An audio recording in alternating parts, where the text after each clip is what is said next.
भारत की राजनीति में दिलचस्पी रखने वाला हर व्यक्ति आजकल एक ही सवाल पूछता है कि क्या पश्चिम बंगाल के चुनाव में बीजेपी तृणमूल कांग्रेस को इस बार हरा देगी?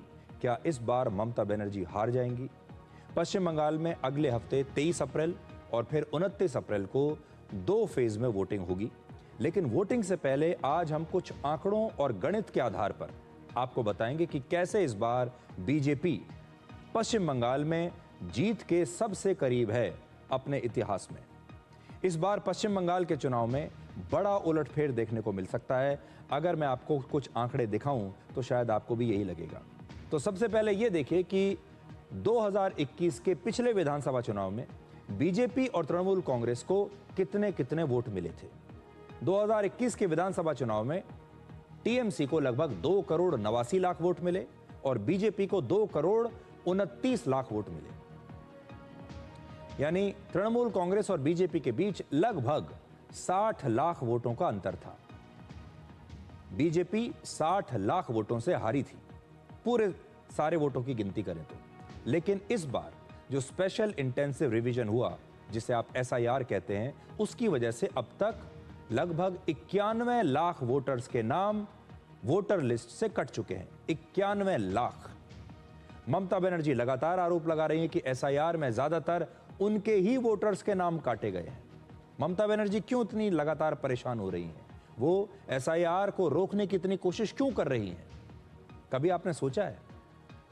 ऐसे में अगर हम ये मान लें कि इन 91 लाख वोटर्स में से जिनके वोट कटे हैं, जिनके नाम कटे हैं, असल में वोट नहीं कटे, जिनके नाम काट दिए गए हैं, अगर इनमें से 60% वोटर्स तृणमूल कांग्रेस के हैं तो सीधे तौर पर इनकी संख्या होगी लगभग 54,60,000, नहीं 55 लाख के आसपास आप लगा लीजिए। तो 55 लाख वोटर्स टीएमसी के, ममता बनर्जी के कम हो जाएंगे, 55 लाख। ऐसे में एसआईआर के बाद अब तृणमूल कांग्रेस और बीजेपी की जीत और हार का अंतर रह जाएगा 5 लाख वोट्स के आसपास।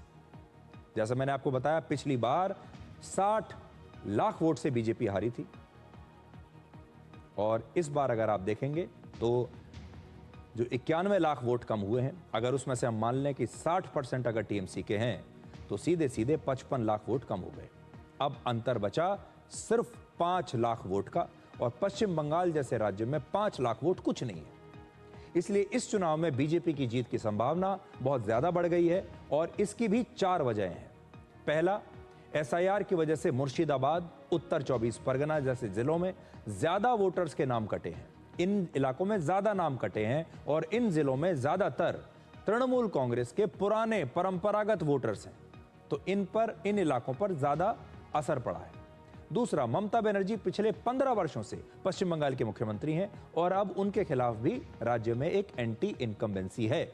जनता बदलाव चाहती है। पिछले कुछ वर्षों में जिस तरह से बीजेपी का वोट परसेंट लगातार बढ़ रहा है, वो इस बात का संकेत है। 2011 के विधानसभा चुनाव में बीजेपी को सिर्फ 4% वोट मिला, 2016 में बढ़कर 10% हो गया, 2021 के चुनाव में बीजेपी का वोट शेयर बढ़कर 38% हो गया। सोचिए। तीसरी वजह है बीजेपी की इस चुनाव में बेहतर तैयारी और रणनीति। पिछले चुनावों से सबक लेकर बीजेपी ने इस बार जमीनी स्तर पर काफी मेहनत की है।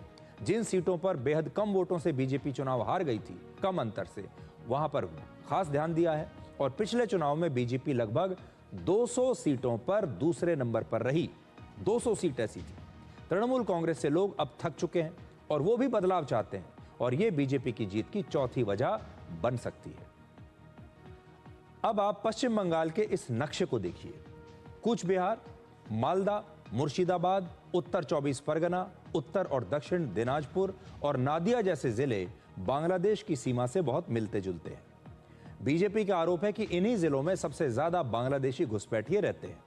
बांग्लादेश की सीमा से लगे इन जिलों में लगभग 120 सीटें हैं। अब आप नक्शे पर आप देख सकते हैं जिन जिलों की मैं बात कर रहा हूं, जिन इलाकों की मैं बात कर रहा हूं, ये सारे कौन से इलाके हैं जो बांग्लादेश की सीमा से लगे हुए हैं और यहां पर 120 सीटें हैं। और इस बार इन 120 सीटों पर आपको एक बड़ा उलटफेर देखने को मिल सकता है। और ऐसा क्यों होगा, इसके लिए अब आप सबसे पहले उत्तर 24 परगना के इस आंकड़े को समझिए। इस जिले में 33 सीटें हैं और 2021 के चुनाव में तृणमूल कांग्रेस ने 28 और बीजेपी ने यहां पर 33 में से सिर्फ 5 सीटें जीती। दोनों पार्टियों के बीच इन 33 सीटों पर हार और जीत का कुल अंतर था 9,13,000 वोट। एसआईआर में इस बार उत्तर 24 परगना से 12,60,000 वोटर्स के नाम काट दिए गए। यानी बीजेपी इन 33 सीटों पर कुल मिलाकर जितने वोटों से हारी, उससे ज्यादा नाम जो हैं वो वोटर लिस्ट से कट चुके हैं। भारत के सबसे ज्यादा मुस्लिम आबादी वाले जिलों में शामिल मुर्शिदाबाद में भी एसआईआर का बहुत असर दिखा है। यहां 22 विधानसभा सीटें हैं, जिसमें 20 सीटों पर चुनाव हुआ था। 2021 के चुनाव में तृणमूल कांग्रेस ने 20 में से 18 सीटें और बीजेपी ने सिर्फ 2 सीटें जीती।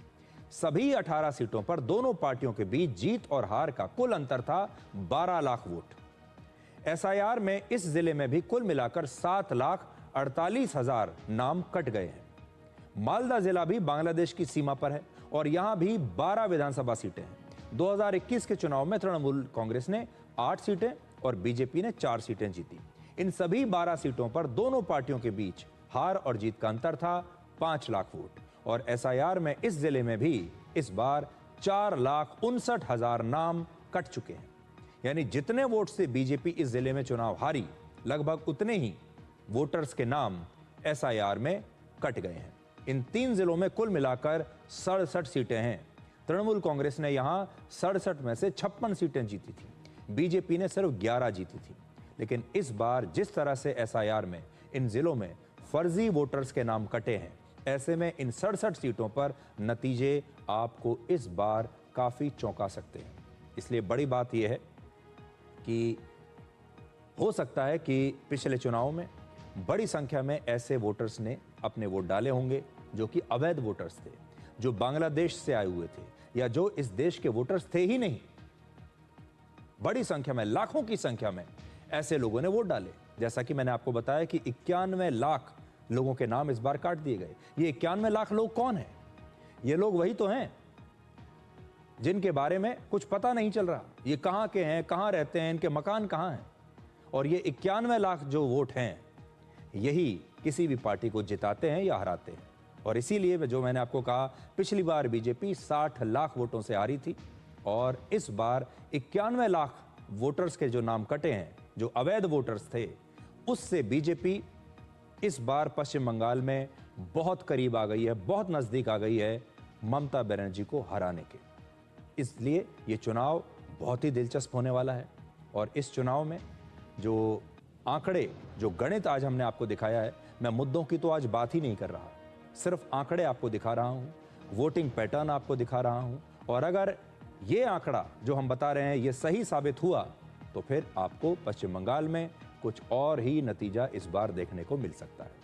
तो थोड़ा सा इंतजार कर लीजिए और फिर जब नतीजे आएंगे तो उस दिन फिर बात करेंगे। अब हम इस बात का विश्लेषण करेंगे कि